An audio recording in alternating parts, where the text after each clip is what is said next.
Hey everyone, it's Jack and Adam from Cultaholic.com, and we're here with another big news update, various topics to talk about, so let's waste no further time and take a look at the headlines. First of all, Roman Reigns is returning to Raw on Monday. In other news, WWE reportedly has a redesign in mind for a certain championship. And finally, we know that Ric Flair's 70th birthday celebrations are going to take place on next week's Raw, but a certain other superstar is said to be likely to appear. So first and foremost, the big news to talk about, well, when this story first sort of happened a few months ago, and Roman Reigns sadly announced that his battle with leukemia had returned, that was a real gut punch of a moment. I remember it really sort of affected the entire wrestling world immediately. Yeah, absolutely. It was, horrible, obviously. And now, it's been officially announced by WWE and confirmed by Vince McMahon on Twitter that Roman's going to return to Raw for the first time since making the announcement, where he'll address the status of his fight with leukemia. And then he's put a few hashtags, fighter, proud, classy, things that everyone can agree about Roman Reigns and the way that he's handled the whole situation. It says that, right, so it's not entirely clear whether Reigns will be appearing live before the crowd or whether it'll be like on the screen or that sort of... Yeah, I believe he will be. He's also been announced for Good Morning America, which I mean probably means perhaps a string of media appearances. Yes. And to me, that Good Morning America news is more interesting than the Raw news, because I think if he's booked for Good Morning America, then this is big news. Yeah, And I don't really want to sit here and speculate on hey, what this could be. This is a guy who's going through an incredibly tough battle, but there are reports circulating online that this could mean a formal retirement announcement. Really? Yeah. Wow. Well, I mean, I hope not. I mean, that would be very sad, of course. Yeah. Now, also, according to Sean Ross Sapp of Fightful, he's noted that a source has told him that all 3 Shield members are expected to be at Fastlane in Cleveland on March 10th.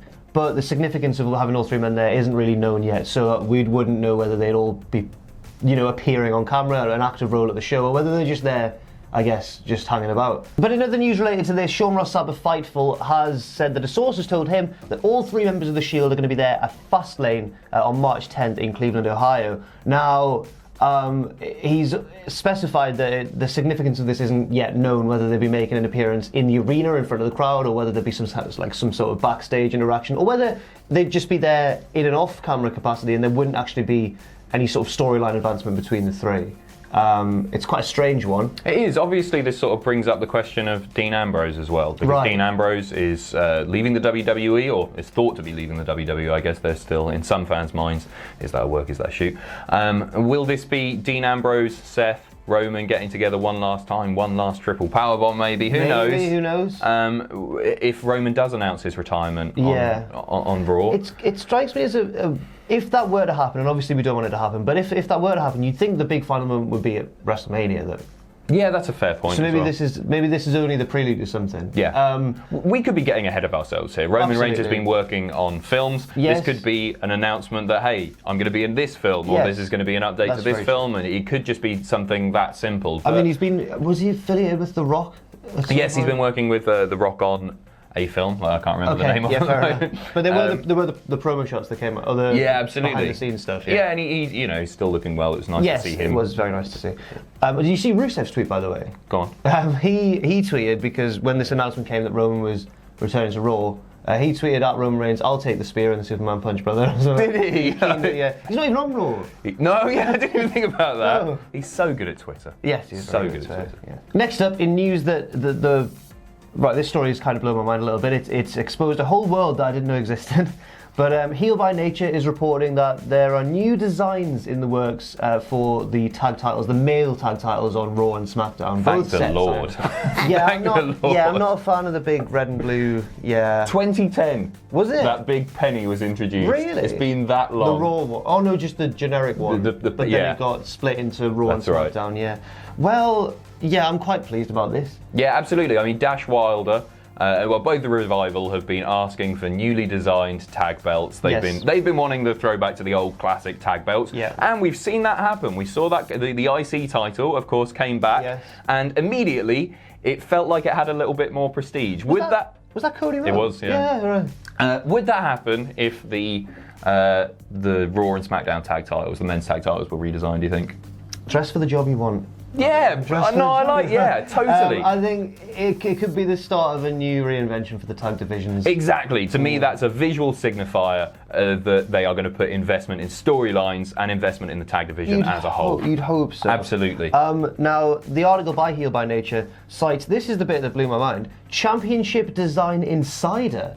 Belt fan Dan. There are super fans of everything. Yeah, I love that. Like, you get wrestling figure super fans. Kenny McIntosh is one. I used to be one. Yeah, of course.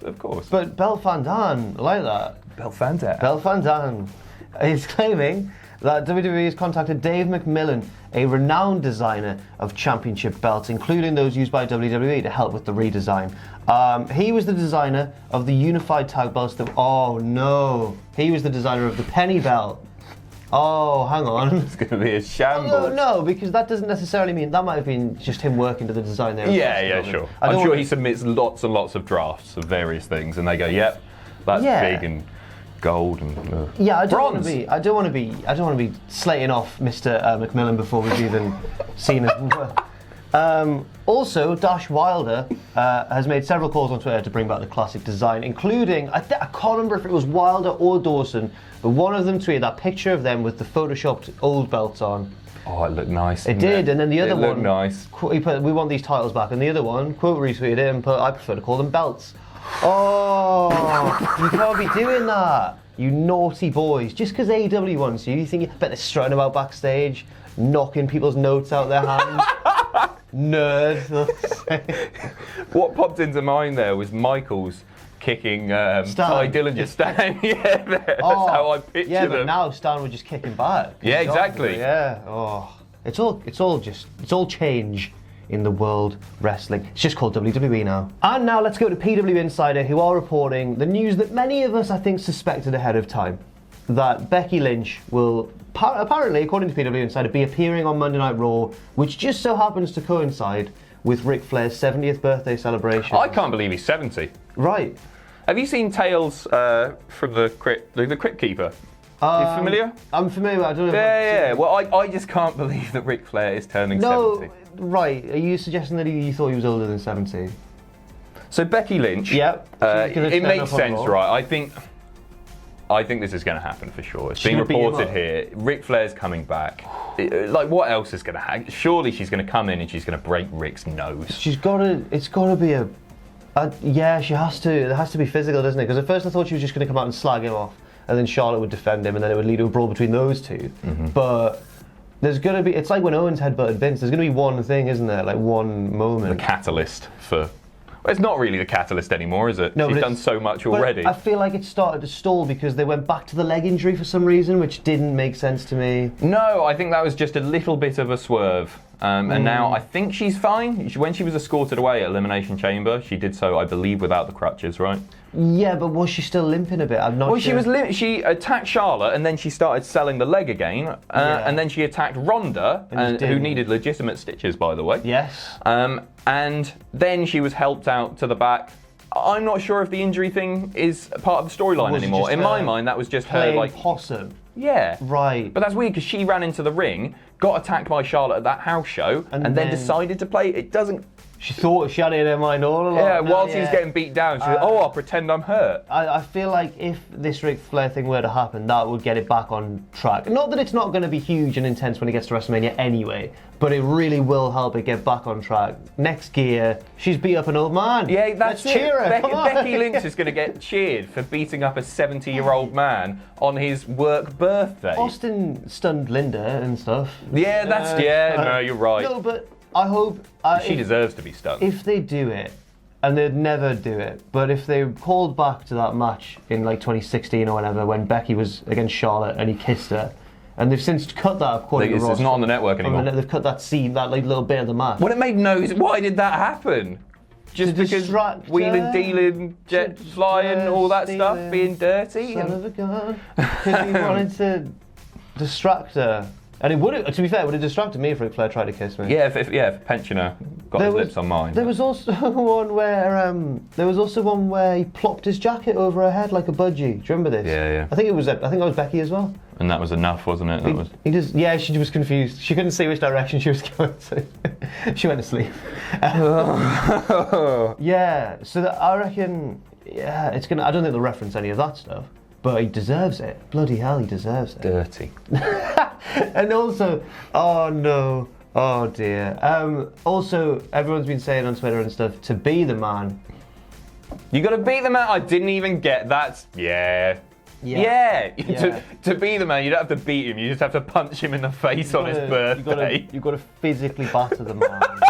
Thanks very much for watching, everyone. I've been Jack from Cultaholic.com. This has been Adam. You can follow me on Twitter at JackTheJobber. Adam Pachisi. Check out Patreon if you want to as well. Patreon.com/Cultaholic. And never forget, of course, if you haven't done so already, to hit subscribe and to join us.